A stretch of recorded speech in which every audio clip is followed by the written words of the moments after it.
여러분 안녕하십니까. 10월 30일 화요일 뉴스투데이입니다. 자유한국당이 MBC 대주주 방송문화진흥회 보궐이사 임명에 반대했던 국정감사 보이콧을 접고 복귀했습니다. 국감은 사실상 로 마무리되는데 어제도 국감장 곳곳에서 여야의 충돌은 계속됐습니다. 장재용 기자. 의원총회를 연 자유한국당은 공영방송 장악의 심정을 국민에게 전달했다며 국회 일정에 복귀해 강력한 원내 투쟁에 나서기로 의견을 국감을 잘 원만하게 우리의 주장을 관철하는 것을 마무리 짓고 대여 투쟁법을 더 강도 높게. 더불어민주당은 당연한 결정이라고 평가했습니다. 제1야당의 책무를 다할 수 있기를. 국민의당은 한국당을 비판하면서도 방문하겠다고 MBC 경영진을 교체하는 건 신적폐라고 경고했습니다. 결코 그런 사태에 못합니다. 특단의 대책을 강구할 것입니다. 국감장 곳곳에서 여야의 충돌이 계속됩니다. 방송장악 저지 문구 부착도 논란이 됐습니다.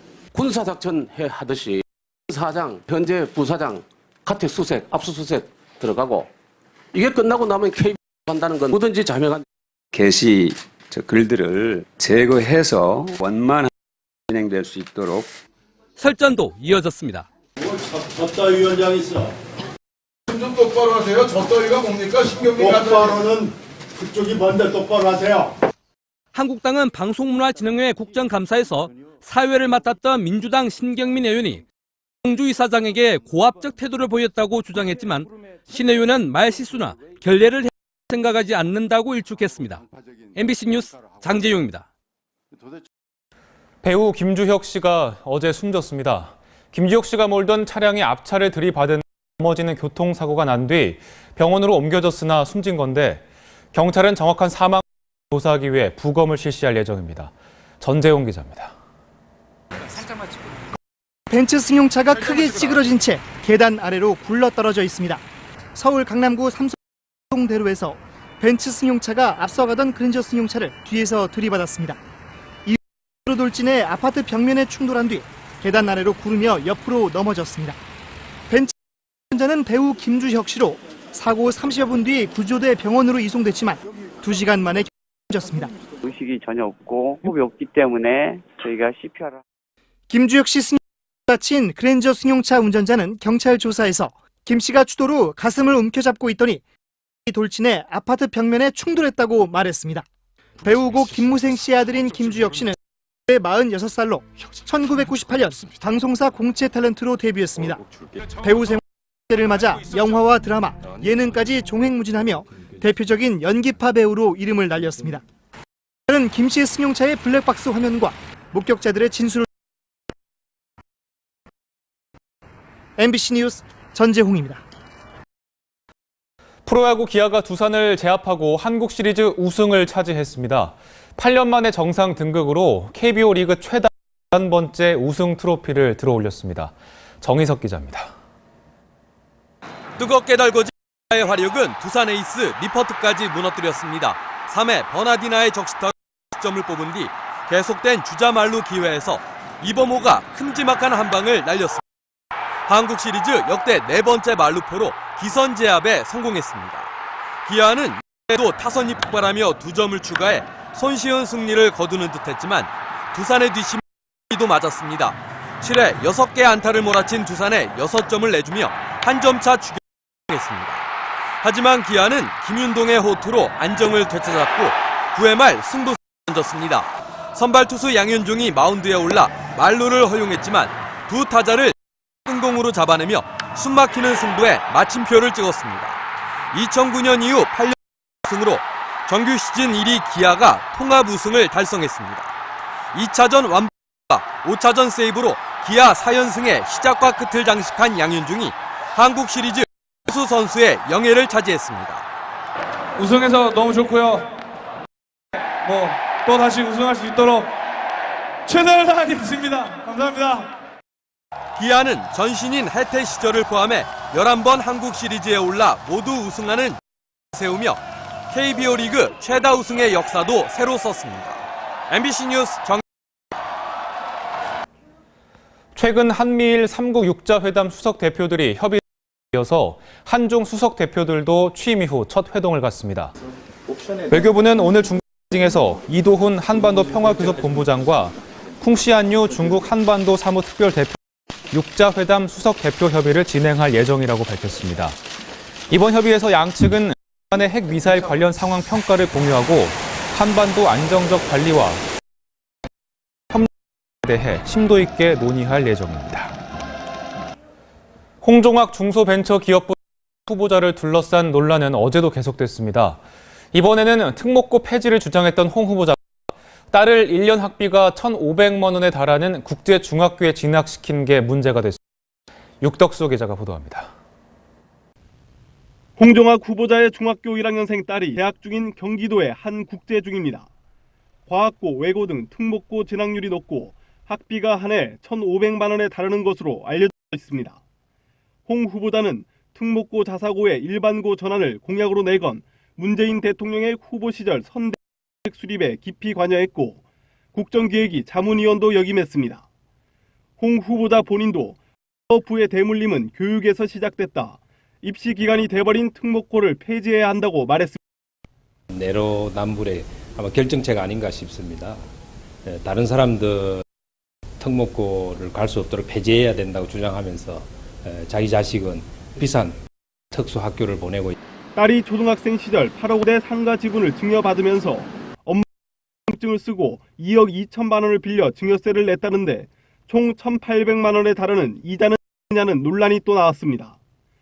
홍 후보자 측은 해당 상가 임대료 가운데 월 400만 원을 받아 엄마에게 이자했다고 해명했습니다. 야당은 또 검증에 실패한 인사라며 후보자 사퇴를 촉구했습니다. 홍종학 후보가 매월 500만 원 기업인급의 중학생 딸을 둔 것은 아닌지. 여당은 홍 후보자가 의원 시절 갑의 행포와 을의 눈물 현 빈났던 인물이다. 청문회를 통해 차분히 검증해봐야 한다며 공세 차단에 나섰습니다. MBC 뉴스 육덕수입니다. 보겠습니다. 먼저 한국일보입니다.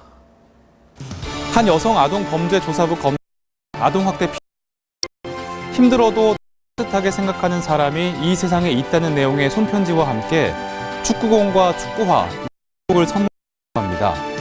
자신이 선택하지 않은 가정 환경으로 인해 몸과 마음의 에게 조금이나마 위로가 됐으면 하는 마음에 선물을 보낸 뒤 적금도 들어줬다는 상처받은 마음을 보듬은 손편지에 아이도 점점 마음의 문을 열었고 꼭 가는 감사의 답장을 했다고 합니다. 동아일보는 북한이 4월 군함과 민간 선박 건조 분야에서 독보적인 역할을 하는 대우조선 해양을 해킹해 내부자로 4만 돌린 사실이 드러났다고 보도했습니다. 신문에 따르면 북한에 유출된 자료는 1에서 군사기밀 60여 건으로 이 가운데에는 해군의 핵심 전략과 잠수함의 설계도, 전투체계 등이 포함됐는데요. 안보 전문가들은 북한이 유사시 대북 선제 타격 해상 수중 킬체인 무력화를 노리고 기밀을 빼간 것으로 추정되는 만큼 대응책 시급하다고 지적했습니다. 조선일보입니다. 지난해 2월 한미 사드 배치에 관한 공식 협의를 결정한 이래 1년 8개월간 계속된 한중 간의 사드 갈등이 조만간 봉합 전망이라는 기사입니다. 지난 26일 중국 외교부 정례 브리핑이 끝난 직후 한 외교부 관계자가 한국 취재진에 한중 관계와 관련해 곧 좋은 소식이 있을 것이라고 기뜸했다는데요. 강경화 외교부 장관도 어제 국회 국정감사에서 사드 갈등과 관련해 긍정적 조치가 취해지는 것이 사실이라면서 조만간 관련 소식을 발표할 수 있지 않나 예상하고 있다고 말했습니다. 사드 문제를 놓고 한중 양국 간에 진행된 물밑 교섭이 사실상 마무리됐다는 의미라고 신문은 전했습니다. 아침 신문 살펴봤습니다.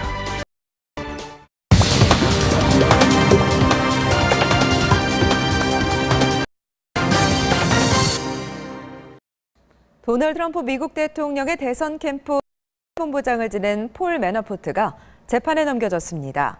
러시아와 트럼프 캠프 간 대화 공모 등 러시아 스캔들 수사와 관련해 특검이 처음으로 기소한 겁니다.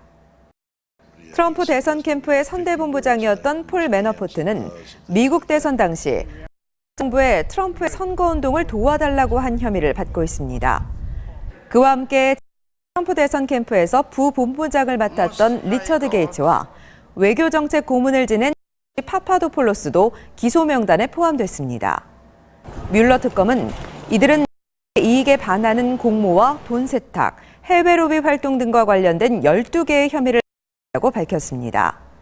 대선에서 캠프를 지휘한 최측근 인사의 기소로 트럼프 대통령은 집권 후 최대 정치적 위기에 직면했으며 한동안 잠잠했던 트럼프 탄핵 다시 부상할 것이라는 전망도 나오고 있습니다. 스페인 자치정부와 의회 지도부에 대해 반역죄를 발표했습니다.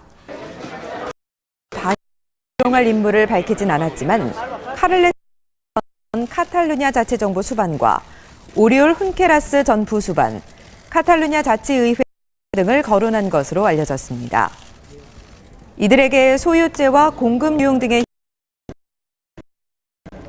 스페인 검찰은 카탈루냐 자치정부와 의회 지도부가 분리 독립을 내외에 선포하고 이와 관련한 과정이 헌법을 심각하게 위반한 것으로 보고 있는데 반역죄 유죄 판결 시 최대 징역 30년형을 받을 수 있습니다. 이스라엘군이 가자 지구에서 이스라엘로 연결된 지하 터널을 폭파했다고 밝혔습니다. 가자 지구 남쪽 칸 유니스 인근에서 남부 이스라엘 영토로 이어지는 테러용 터널을 발견해 내부에서 폭파한 건데요. 이로 인해 가자 지구 무장 조직 소속원 6명이 숨졌습니다. 이스라엘군은 터널을 영토 침범으로 한편 무장 정파 하마스의 소행이라고 주장했습니다. 이 시각 세계였습니다.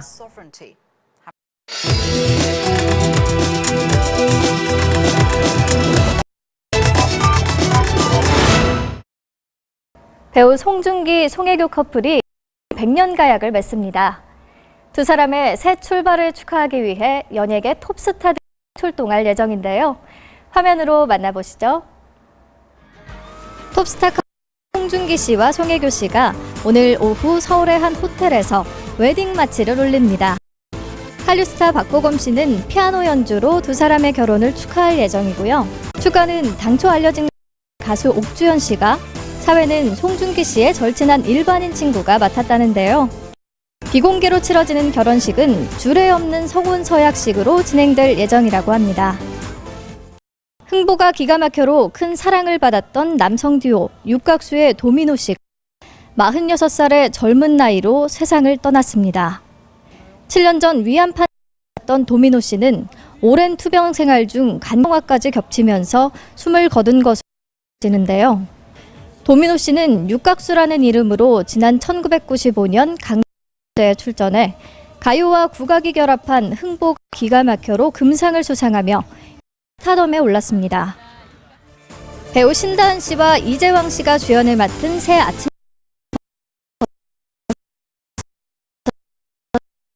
입니다. 영류는 복수와 욕망 때문에 일어나는 인물들의 위태로운 싸움을 담은 드라마로 홈멜로와 심리 스릴러라는 으로 그려낼 예정인데요. 훈장 오순남 다음 달 13일 첫 방송될 예정입니다. 지금까지 연예투데이 10월의 마지막 날인 오늘 출근길 따뜻하게 하셔야겠습니다. 상층엔 차가운 공기가 머무는 가운데 어제 못지않게 추운데요. 내륙 지방은 기온이 영하고요. 어제 서울에서 첫 얼음이 관측된 데 이어 오늘 아침에는 서울에 첫 서리가 관측됐습니다. 그래도 반짝 추위라 낮부터 차츰 풀릴 걸로 보이는데요. 서울 18도, 부산 19도까지 오르는 등 일교차가 크게 벌어지겠습니다. 오늘도 고기압의 영향권에서 맑고 쾌청한 하늘이 드러나겠습니다. 출근길은 지금 내륙지방을 영하권을 보이는 곳이 많은데요. 한낮에는 서울 18도 등 어제보다 5도 이상 기온이 크게 오르겠습니다. 목요일과 금요일은 중부지방을 중심으로 비가 오겠고요. 주말에는 또 추워질 전망입니다. 날씨였습니다. 뉴스투데이 화요일 순서 모두 마칩니다. 시청해주신 여러분 고맙습니다.